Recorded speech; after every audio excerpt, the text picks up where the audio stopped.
Many years ago, I started off poor. I started off broke. I started off pretty stupid. And over the years, I began to study the subject of success. And I had one simple idea that came upon me in my late teens, and I think it was the most important idea that I've ever had. And it was simply this, that if you study successful people and you do what they do, you'll be more successful. And if you study unsuccessful people and you avoid doing what they do, then you will not be a failure. Goal setting, okay? We take 2.5 hours on the weekend for the whole 10-year plan. We don't have time for that tonight. But let me get you started with a little simple formula Mr. Schoaf gave me, and maybe this will be helpful. First of all, I've divided goals into two parts. First is long range. Long range goals, that's your dreams. Your dreams for the next 3, 5, 10, 20, 30, 40 years, actually the rest of your life. Your dreams. You've got to keep dreaming. That if you have these 10 qualities, there's nothing in the world that can stop you from being an outstanding success. So let's talk about these principles. The first principle is clarity. So it means clarity of thinking. It means thinking clearly, and it extends from thinking clearly to a series of other things. With regard to clarity, it means the ability to determine exactly what it is that you want to be, have, or do in life. And the more I study successful men and women, the more I find that every single one of them, the top 5%, are very clear about where it is they're going and what it is they want to accomplish. And when I look at unsuccessful men and women, or men and women who seem to be unhappy and floundering, I find that almost invariably they have a very, very limited sense of direction, sometimes no sense of direction at all. As they say, if you don't know where you're going, any road will take you there. If you do not have clear, specific goals for your life, you are doomed forever to work for people who do. Ronald Reagan, president, said to the joint session of Congress a few weeks ago, "The Republic is a dream. And if we don't keep dreaming, we will lose the Republic." Your better future is a dream for yourself and for your family. Where do you want to go? What do you want to do? What do you want to be? What do you want to see? You've got to dream. It may not happen in 6 months. It may not happen in a year. It may not happen in 2 years. But at some point, my dream is going to become a reality. Every single day, we're not waiting for it to happen. We just don't have sight. Sight is for people who live in the present. We have vision. We're going to make it happen before it happens. You got to write even if no one published your book. Write because that was given to you to do. Everything in you is telling you to stop, to give up. Every muscle is aching, and you're saying to yourself, you can do it where you are is temporary. You will not be there for the rest of your life. The second key with regard to clarity is decisiveness. Be decisive. I have never met a successful person who was indecisive, and I've never met a failure who was decisive. Be decisive. Develop the characteristic and quality of decisiveness. We know that the reason why we are indecisive is because we're afraid of making a mistake.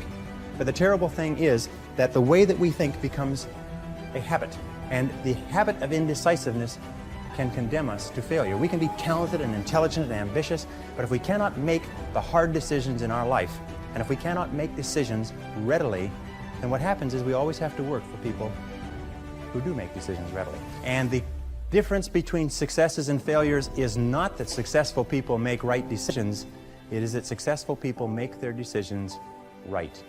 So the first thing I try to teach people, the first thing you have to deal with if you're going to build a foundation is you got to start with a solid one. So you start with your character. Right? So when you start saying, when you start talking about the past and how the past affects the future, that's a character issue. That's saying there's a part of your character that you didn't fix. Why? Because you're talking about the past. So if you're talking about the past, that means that there's something in your character you didn't do. Now here's what America tells you to do, and it's really a setup for failure. And they want you to be set up for failure because they make money off of you when you're not whole, when you're not healthy. All right, I'm whole. So I drive one car. I still live in a 2,300 square foot home because my character is intact. So I know people who living in a 2-8, and there's nothing wrong with living in a nice house, but there are people living in a house that they can't afford because they're trying to impress a group of people who don't even like them. That's a character issue. What's the issue? You have affirmation problems. Something happened in your life where the people who were supposed to be there to take care of you didn't take care of you the way you thought they should take care of you. So now you need to be affirmed by people you don't even know. The third point under clarity is to have a vision for yourself and a vision for your life. The key to having a vision is to have a dream. They say in the song, you've got to have a dream if you want to make a dream come true. And you can fulfill your dreams. All the great movers and shakers throughout all of history have been dreamers. They've been people with dreams. They've been people with visions. All leaders have vision. In the book of Solomon, it says, where there is no vision, the people perish. And the metaphysical meaning of that is that where people lack vision, they perish inside because they lose the excitement and the thrill of life. If the best way to predict the future is to create it. The problem is that our goals are set so low that even when we do achieve them, they don't turn us on. They don't fill us with enthusiasm. So dream big dreams. I need you to think about your dream. That big life dream. The people who dream and those people who dream big have a different kind of life than the people who don't dream. A winner is a dreamer who never gives up. Dreams require sacrifices. Like, my city's expensive, move. My car payments are high, sell your car and take the bus. This is dreams we're talking about. We're talking about dreams. Whether it's fear or anxiety, whatever it may be, I believe that every single person who's going out to chase their dreams has those voices in their head. I think it's part of the human experience. Stop downgrading your dream to fit your reality and start upgrading your conviction to match your destiny. Other people couldn't see it. A lot of people didn't believe it. You were attacked, you were criticized. People were opposing you, but you kept on. Doing it, it was hard, it was rough, it was difficult. But to you, it was worth it. You have to know that this thing is going to work. Say this to yourself every day: I can write my own book, I can have my own business. I can take the trip and travel around the world, it's possible. I can bounce back from adversity and reinvent my life. It's possible. There's so many individuals out there that are so talented in different things and never accomplish anything. The world is filled with talented people, and they never accomplish anything.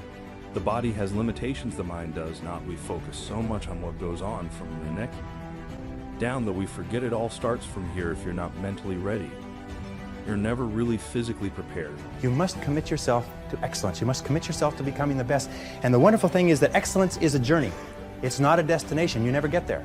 Complacency and satisfaction are the key enemies of excellence. But once you commit yourself to becoming excellent, the whole world opens up for you. You see, you don't have to be a quantum leap different from somebody else. You just have to be a little tiny bit different in the critical areas that make a difference. And you can achieve that simply by making it a goal, setting it as a goal, and working on it. You can become anything that you want to become. The harder you work, the better you get. Why most people never achieve their goals, while 2 or 3% really achieve a high level of success. The people who took this one action every single day were the ones who achieve their goals and dreams more often than anybody else. Finding your passion is also one of the biggest questions. You just got to try everything. You just got to keep trying. Yeah, I mean, that's the thing. It's like you have to be motivated to at least try. I firmly believe that everybody on this planet has a gift. It's your job to figure out what that gift is. Then it becomes your job to decide whether you're going to act on that or not. There is nothing we cannot do. It's really a matter of setting a focused goal, because without a target, you will miss it every time. Picking a target and then picking the steps along the way, and realizing that all the resources, all the capital, all the expertise is there. You need to use guilt as your fuel. You need to start feeling guilty when you're not achieving or striving towards your dream. You can use the people that doubted your dream as motivation. When your dreams are dying and when you don't have enough strength to go on, I need you to stop the procrastination. I need you to let go of all limitations. So I'm here to tell you today that you can have anything you want, be anyone you want, but you're gonna have to work. See, dreams, aspirations, they're not easily obtained, but one of the hardest things to do is to keep going.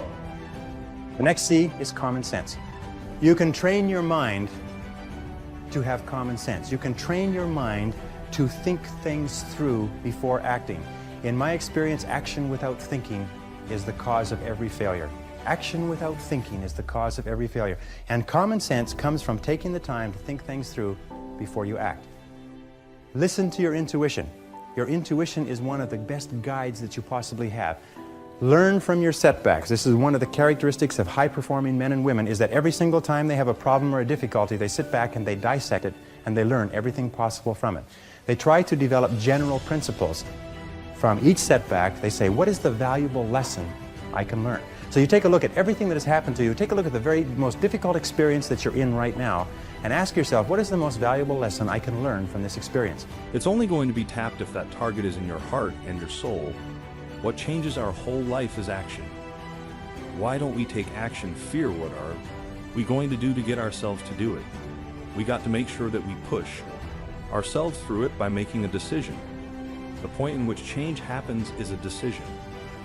Every change in your life that you want will come from something simple, a decision. So take advantage of today. Take advantage of tomorrow. Take advantage of every opportunity that you have to do what you want in life. Life's too short to be working on someone else's dream. And I know it's difficult to follow your dreams, but it's even worse if you don't. You have to find a way to build your own dream, or someone else will hire you to build theirs. Next is consideration. Consideration is based on the fact that the quality of your relationships with other people more than anything else will determine your success in life. How well you get along with other human beings, your quality of interaction will determine your happiness, your success, your achievement, your wealth, and anything else. And that's very, very true. The next C is commitment. I have found that the ability or the willingness to make a complete commitment to a job, a commitment to a relationship, a commitment to a profession, to make a commitment is one of the hardest things that human beings do. And yet no success is possible without commitment. Who is it that Emerson said that every great achievement is the triumph of enthusiasm? That the ability to commit yourself enthusiastically, wholeheartedly, 100% to what you want to do is the starting point of all achievement? That if you cannot commit yourself wholeheartedly, it probably means that it's not right for you? And that all of us in life seek for something that we can commit ourselves to.